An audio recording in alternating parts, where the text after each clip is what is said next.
Oh, But sorry. as soon as a baby finishes breastfeeding, do you go back and feed that baby what? Breast milk? No, you don't. So why do you feed that a grown person cow's milk?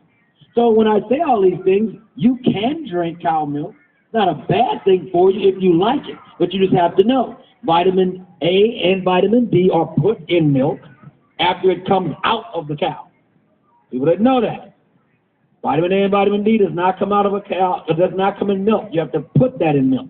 Oh. Milk is very high in fat, clogs your arteries. It's mucogenic, which means if you have allergies and you have a lot of runny nose and cough, milk can be mucogenic, meaning it makes your spit very thick. 80% of the world is lactose intolerant. 80% of the world cannot eat dairy or cheese.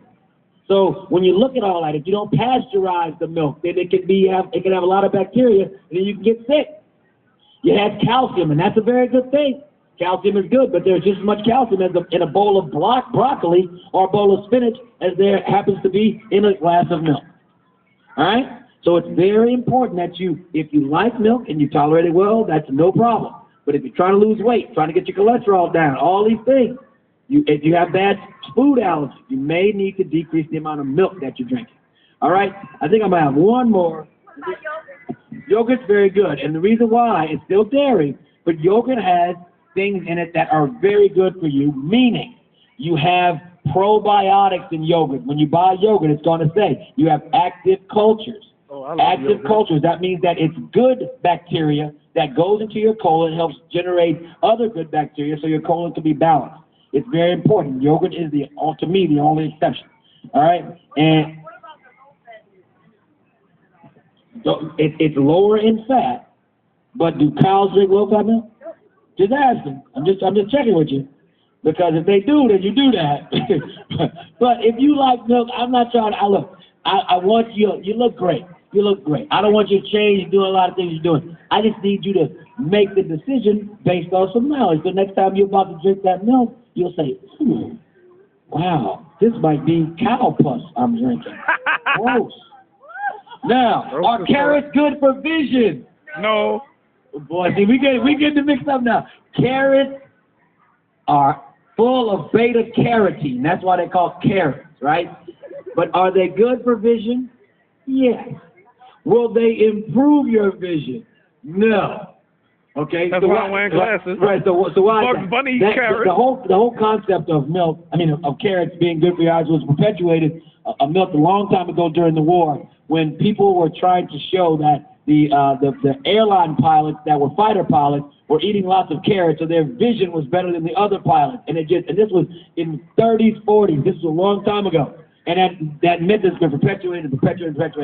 So is beta carotene good for your vision? Yes, but you'd have to eat 1 million carrots basically for it to make a difference, and you're not going to eat that much. But if you have bad vision, if you have really bad vision, eating carrots could it help you slightly? Sure. But if you have great vision and you want your vision better, carrots are not going to help you. All right. Well, I figured that. Bugs Bunny like carrots. I'm in with this. This is. Oh no, I got two more. Y'all want a couple more? Okay, so turkey. Turkey is full of tryptophan, so when you eat it, you get sleepy after Thanksgiving. Is that true? I guess so. I know everybody gets sleepy after Thanksgiving. Yes. But it's not from the turkey. There's just as much tryptophan in beef. There's just as much tryptophan in other meats. You'd have to eat 25 turkeys for it to be enough tryptophan for you to go to sleep. The reason why you're falling asleep is because you're eating so much food and you're drinking so much Crown Royal. And Crown Royal isn't paying me for that endorsement. I'm just saying you're drinking too much of it, and that's why you get sleepy and you get tired of your friends and your family because they get on your nerves and you want to go to sleep. That's the other one. And the fresh versus frozen vegetables. Now I'm in with that one because that's a controversial one. But the issue becomes when you have fresh vegetables are great if picked at the right time and given to you in the right place. But if you have a fresh green bean and they pick it before it's ripe because they got to truck it in from Cleveland, Ohio to New Orleans, then it's picked before it's ripe. It doesn't get all the nutrients. It's sprayed with pesticides and blah, blah, blah, blah. If you get those same green beans and they're in a can, they're picked at the peak of freshness.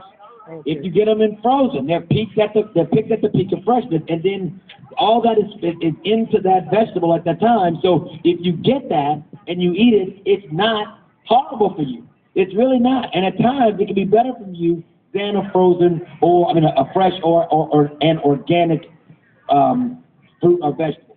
And the reason why I threw organic in there is because it's important to realize that if you go to Whole Foods, Whole Foods, okay, if you go there and you can only afford a small amount of organic broccoli, but you could go to a regular store and get a week's worth of non-organic broccoli, please get the week's worth of non-organic broccoli, because that week's worth of non-organic broccoli is going to do you much better than a little bit of organic broccoli, because there's not a lot of regulation on organic or natural. People can say whatever they want about organic and natural, but there's not really real guidelines for that. There's some very mild, non-stringent guidelines, so you don't really necessarily know that something is what that means, whether it's organic or not.